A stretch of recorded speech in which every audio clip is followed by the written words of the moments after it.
Hello, everyone. Peter Dennis here. Today, my guest is Reverend Luna.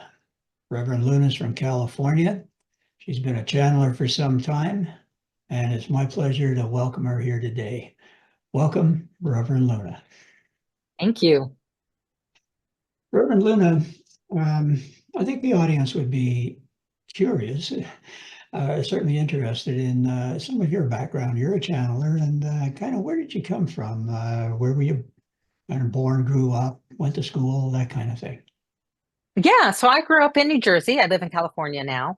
And it's funny, we were talking about being efficient earlier. And I think growing up in New Jersey, it's like the culture of that state really kind of influenced my personality because I love to kind of just get to the point. And you said, I think you described it as a bottom line person. So that's that's been my big New Jersey influence. But yeah, went grew up there, went to college in California. And I've really lived all over the world and but live in California now. And yeah, and I work in sales primarily, which is really interesting. It weirdly got me more into the channeling and psychic work that I do. Um, and I can tell you a little bit more about that if you're interested. Yeah. Well, of course, everybody's in sales in a sense. And Absolutely. That's what I always tell people. You're selling all the time, whether you're trying to convince your kids to eat breakfast or you're telling your significant other what movie you want to watch, you are always selling. But I have always done that as a profession. I've always been drawn to sales. And I did that for about 15 years. I mean, I still do it. But at some point, I became a sales coach, and I realized the really important part of selling is the mindset behind it. Like, what you believe and what you feel comfortable with, because a lot of people have guilt around mhm. selling or asking for money. But if you see it as kind of a win-win and that you are kind of like giving something to someone that they can choose to receive, it changes it. So I was doing all of this work in mindset and coaching, and then I started taking these meditation classes at this school in San Francisco. And I realized so many of the things they were teaching in meditation were practices that I was already giving people in my sales coaching. And I was like, oh, this is really interesting. Things like kind of, I call it having seniority, which is really like taking ownership of your responsibility in any situation. It could be how you feel about your job or even how you feel about your most recent breakup. But really owning that situation and realizing that you can own it and be senior to it. That's like a big energetic principle in meditation. And so that's something that I learned. So I ended up going on with the school and doing a clairvoyant program and realizing just how psychic I was and that I could channel. And that's kind of how I got here. Yeah. Tell us a little more detail about how you got to be a channeler. Yeah, so it's really funny, and I didn't realize this until I would say the last couple of years, but I was always very psychic, and everyone has different, we've heard about the different clairs like clairvoyant and claircognizant. Well, I've always been very claircognizant, which is clear knowing. So I would just know things and I wouldn't know how I knew them. And people would say, well, you're so sure of yourself, and they kind of would imply that I was being arrogant. And so I really, when I got older, started second guessing it because I thought, you know what, they're right. I don't know how I know this, but I do. And then it wasn't until much later that I realized, no, that's my predominant psychic ability is that I just get information. And it's much different than when I just know, like, a math problem. I can actually feel it's a different place in my body when I just know something with my heart. It's just like I have zero question on it. And so I went to a psychic school and studied it because I honestly had so much fear around it and I didn't know what it meant. And I now realize I was getting so much information, I didn't know how to filter it. So I really learned how to identify, okay, here's my inner voice. Here's when I'm channeling. Here's, when I'm analyzing something or I'm just getting information that I remember, from learning in a class somewhere. So yeah, that's kind of, I do a lot of different things. But yeah, channeling is one of them. Yeah. Reflecting on that, can you tell us maybe how channeling has affected your life? Are you Oh different because yeah. you're a channeler? Oh, absolutely. I would say the biggest thing, hands down, is that I'm able to trust myself more. Mm, Um, I mean, no question, because now I can identify, like, is this like a true thought coming from my intuition or from my direct, connection to different beings or different places, or is this something someone told me? mm, So that, to me, being able to trust and have confidence, I mean, not that I always listen to it. I will say I'm just like everyone else, and I doubt myself sometimes. But I would say that's been such a difference in my life, to be able to really trust my intuition. mm, And some people will call it a gut feeling, and that's your intuition. And I think once you're able to do that, especially in like an emergency situation, right? Like, I've been in mm. situations where, when my kids were little, I lost them in the park somewhere, and being able to be like, calm myself down and say, okay, like, where, can I connect with them, through their energy, or can I connect with a being who can tell me where to go? I've had that happen with both my kids and been able to find them. But that's how I did it, really. I was able to calm myself down and tune into my own intuition, and listen to the messages I was receiving. Mhm. So yeah, it's just made me more calm, make me trust myself, giving me more confidence. All of those things, really. Yeah. And I happen to know that these days you're channeling quite a range of beings, you might say. Hmm. Oh, you do the Sirians and the Hathors, Hmm. and who do you suspect is going to pop in today? I don't know. And it was so interesting because the first time I channeled the Hathors was with you, and I did not expect that. So, Mm, I have also channeled the Arcturians. So I feel like they might be coming through, but I have a very, very close connection with the Syrians.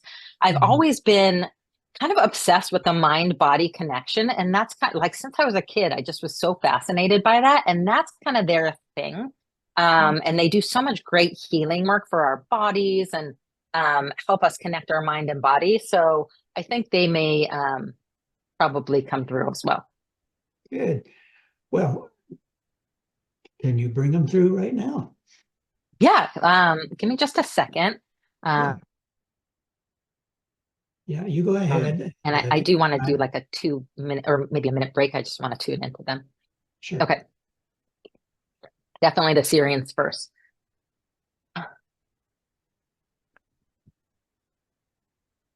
And then it's okay if I have my eyes closed, right? Yeah, you do it whatever way you like. Okay. Yeah. I mean, sometimes I pop them open if there's like something important to say, but it just helps me stay connected. Sure.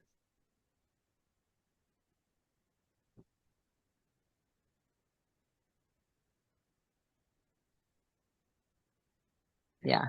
I feel them like right here. And that's why I sometimes move my neck, because it's like, it's like a pressure on it. Mm. Okay.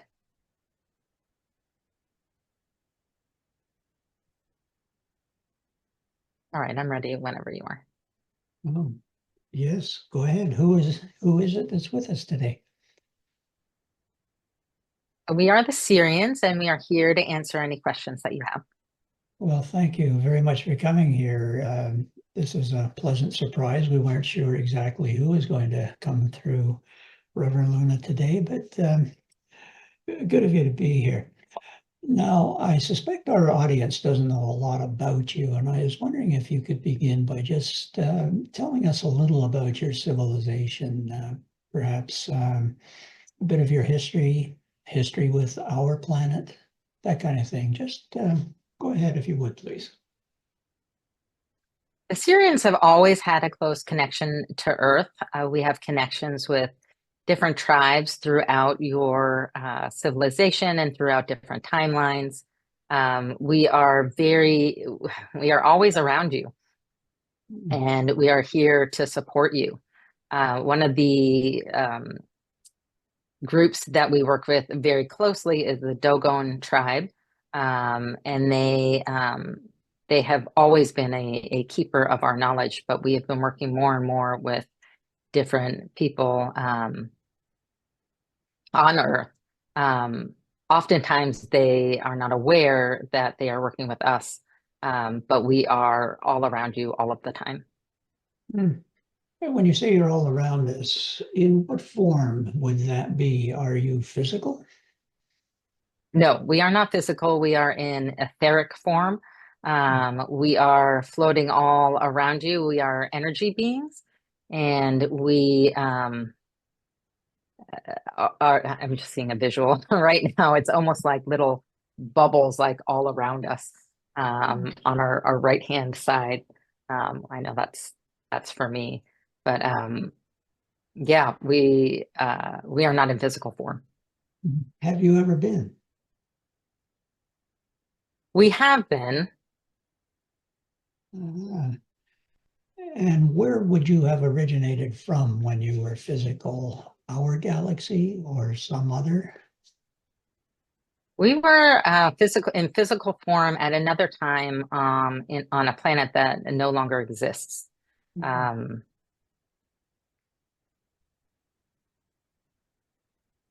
Sirius, as you know it, and as your culture knows it, is somewhat different than you understand it to be. It is scientists or people who talk about Sirius see Sirius A, Sirius B, Sirius C. It's more complex. There are many, many other much smaller stars, as you would call it, that we inhabit, but we are no longer in physical bodies in that location, and we haven't been for quite some time. Now, I understand you had a hand in either the design or the construction, or maybe both, of our pyramids in Egypt. Is that the case? Absolutely. It was not us alone. It was us working with several other um, groups, as you would call them. But we did have at that time, a very close connection to ancient Egypt through the temples and through the priestesses who worked there. And we also lent our technology at that time to assist in building the pyramids. They are actually a way that we are still able to communicate with different groups on Earth. So when the pyramids were being constructed, would it be fair to say that you were walking among the Egyptians? There were certain individuals who embodied us, so we were able to take physical form. They were different. They looked different than the regular Egyptians. We were much larger in form. Some may have called us giants, although they would not have been giants in the way that you see them, just very, very tall humans, but we were able to inhabit bodies. The way they describe them nowadays would be as gods or goddesses. Mm-hmm. Fascinating. Well, I'm sure we could spend a lot of time on the pyramids, and we should probably move on a little bit. But I understand that you are among other civilizations who are monitoring our planet at this time. Is that correct? Explain your question a bit more. Yes, I understand there are a few civilizations that are monitoring Earth, and you are one of quite a few doing that. Is that the case? That is the case. We work very closely with other groups, and sometimes we work side by side. Mm-hmm. Now, some of these groups occupy spaceships and they are physical. Do you have any connection to spaceships, or are you just pure energy floating around, so to speak, anywhere? We do not use spaceships. That is not necessary for the type of energy. We do not see the use in having physical bodies or physical items like spaceships. It is very dependent on the vibration of the being. And also a preference. Some prefer to be in physical form to interact with humans. Some have different types of technology. There's more to the spaceships than just traveling and physical travel. Some of the spaceships have other properties in terms of energy that are somewhat difficult to explain, but we are able to travel and use our energy very closely in this galaxy. Mm. I get the impression from working with a number of channelers that you're channeling through a lot of humans these days, much more than you have, say, 10 years ago. Is that the case? That is the case. The vibration level of the humans has risen, and we have found it much easier to communicate and channeling. It's also due to channeling being more acceptable and generally accepted. We would have liked to be channeling earlier through many beings, but there was too much fear and judgment around the practice. But we were able to communicate with people in other ways. Many things you have read, many spiritual books were writers who were channeling our information, but may have not realized it. Mm-hmm. Yes. Now, you're monitoring Earth. What are you looking for exactly, or looking at? We are primary. The word "look" would not be quite accurate. It's what we are feeling and observing. Our job is primarily to observe and support. So our role is really we cannot change your path. We can only observe. And when we see that there may be an opportunity to assist or spread very useful information, we take advantage of that. Mhm. No doubt you're observing our ascension process. And I'm wondering from your perspective, is that unfolding pretty much the way it was planned?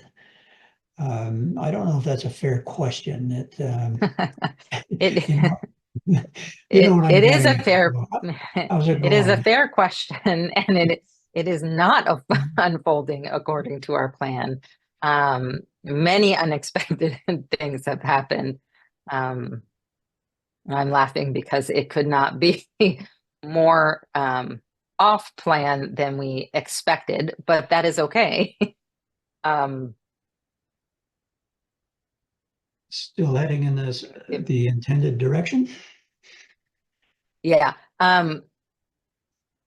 Human Humanity is constantly surprising us in very good ways, and it has taken different leaps in evolution at different times, and we everything in some ways happens the way it's supposed to, but it is not what we expected.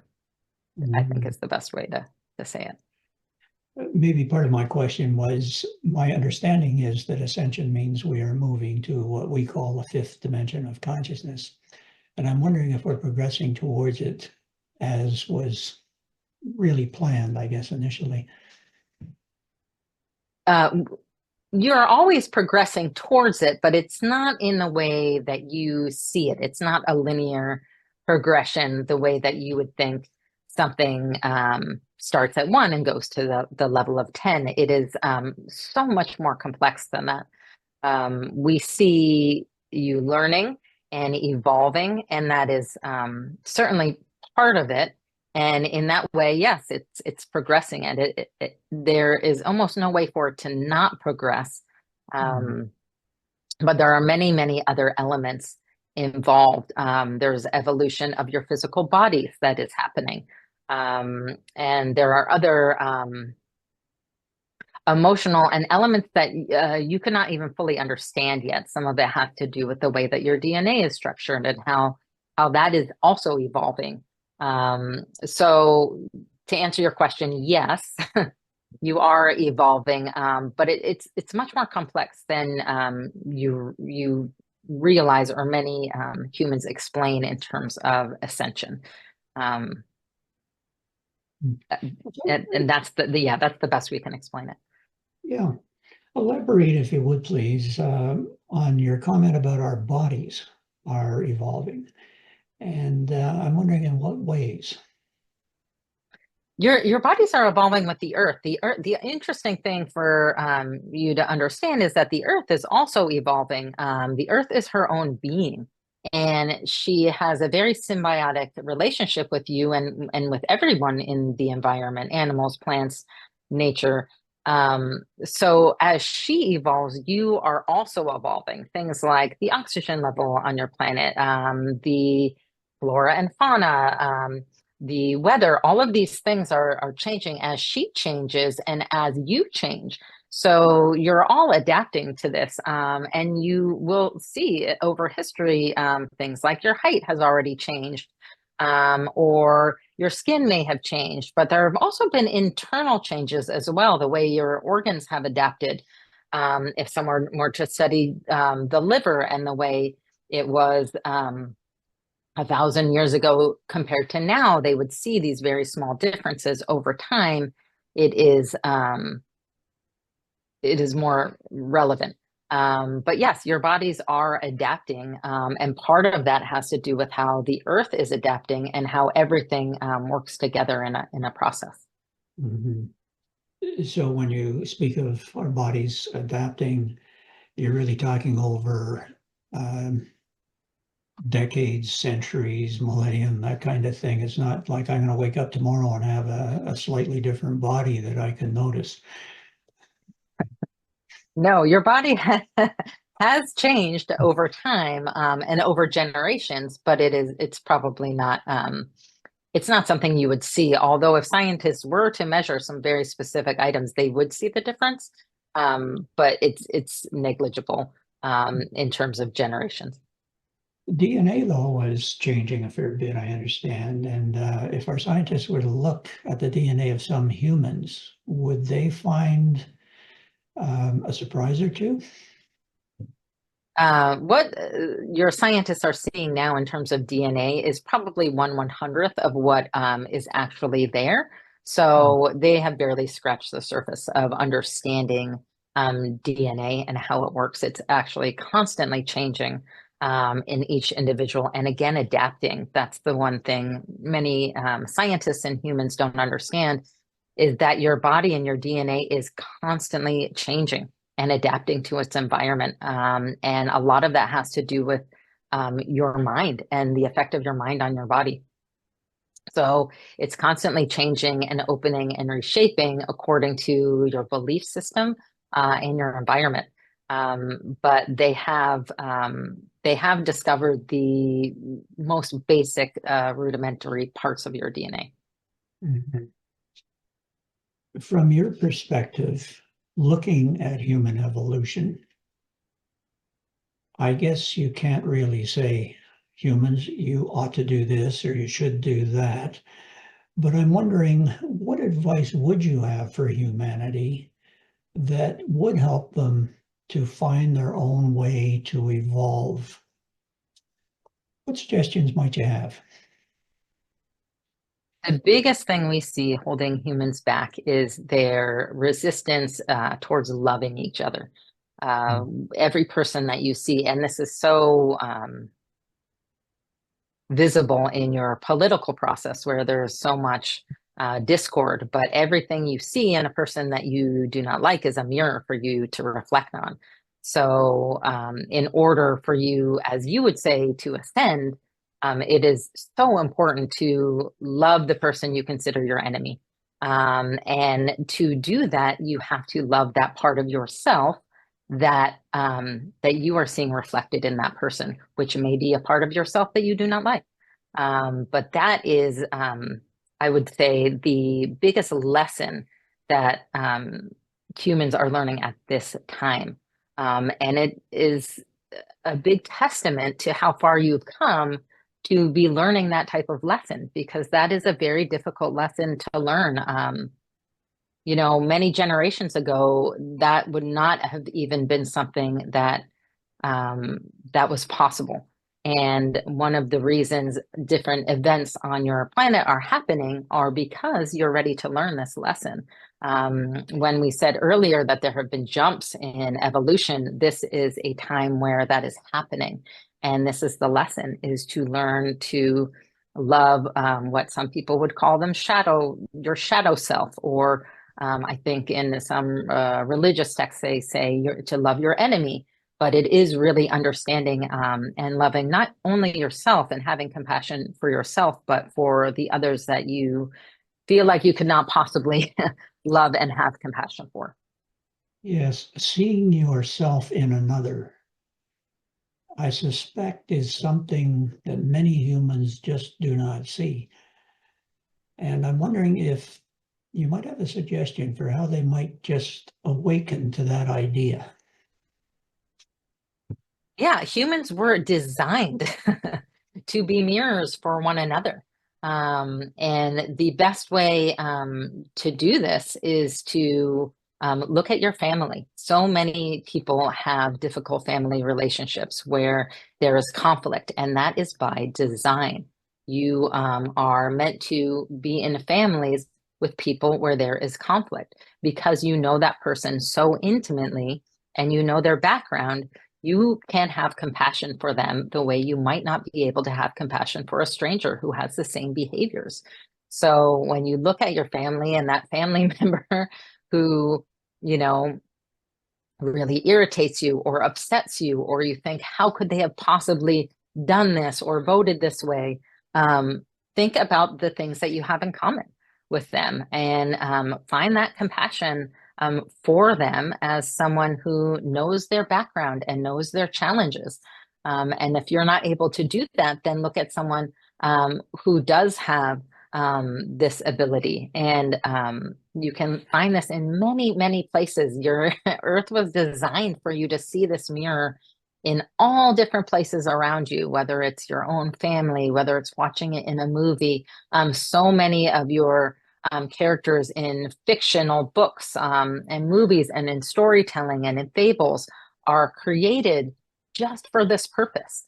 So whatever your medium is, but we think family is such a great place to start.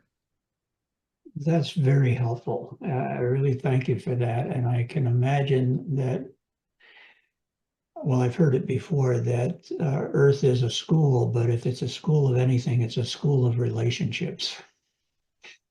And the And a people. school of compassion. Ah, yes. Yes, thank you. Well, I'm watching the clock here, and I think we do have to wrap up, but I'm just wondering if there's any last word that you might have for humanity or for Reverend Luna. Um, yeah, Yeah, our final message is that there are no mistakes. You cannot do things wrong. There's so many people who have so much self-doubt about making the wrong choice or if we are on the wrong path. You cannot be on the wrong path. It is impossible. The path is the path. There is no right or wrong. The choice is the choice. There is no right or wrong path. Everything happens exactly the way it's supposed to. And the more that you trust that you are being guided, and that is not just guided by us and by other beings, but also by your own internal compass. It will give you, we have so much support for you, and you have so much support internally. The time you are spent worrying and it was in stressful related activities could be spent in areas of joy and love and compassion.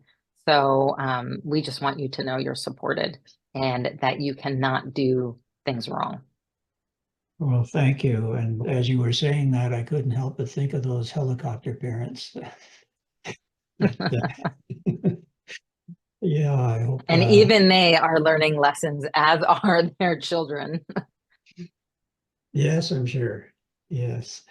Well, thank you very much for this. This has been wonderful, and I hope our paths cross again. I'm sure they will, and many blessings to you. Thank you very much. Thank you.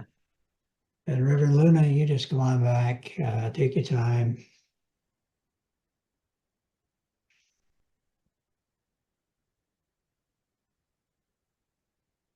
Oh. Yeah, Okay. that was fun. That was They're really interesting. yeah, they're very upbeat and very informative. And I've always noticed that channelers and the channel beings tend to blend. And I Mm-hmm. think if somebody else were to channel the same beings, they would come across differently. And we talked about you being kind of a bottom line person who doesn't add a lot of fluff to things. And that's Hmm. exactly the way they were. Ask a straight question, you get a straight answer, and Yeah. without any fluff. And Yeah. Well, they speak my language, and that's part of it. And that was interesting because that was a very specific female energy being that came through very prominently in the front, and I had not communicated with her before, so that was really interesting for me because she was just so clear. yeah, how do you feel after that? Are you drained or energized? No, that's a really great question because there are some people who believe that you get drained, and that's really all about your intention. I set an intention when I channel that I get re-energized, and so I do. So I actually, at this time of day, I'm usually a little tired and like sluggish, but I'm super re-energized now. But a lot of that is because that's the intention that I set with them. Yeah, last Sunday, Lena Young was my guest channeler, and she reported that night she slept for 4 hours and woke up absolutely charged and ready to go. She, the energy from that session just carried over through the night, and she traveled through Yeah. the night. But well, Reverend Luna, if people want to get in touch with you, I imagine you do personal counseling and possibly events and that sort of thing. How do people get in touch with you? Yeah, so they can go to my website. It's reverendluna.com. And I'm also on social media, reverendluna.com on Instagram, TikTok. So I do individual readings. I do group readings. I do healing trips with the Sirians specifically because they do so much with mind body healing. So I can actually bring people to work with them. And they do quite a lot of healing with sound and light and mindset. So it's really beautiful. Occasionally, I'll bring people to other places if it's appropriate. But yes, you can find all of that on my website. Good. And I'll put it at the end of this video on a screen that people Mhm. can see as well. Well, Reverend Luna, thank you. This has been wonderful. Yeah, it's a pleasure to learn a little more about you and certainly the Syrians as well. So many thanks. Thank you so much.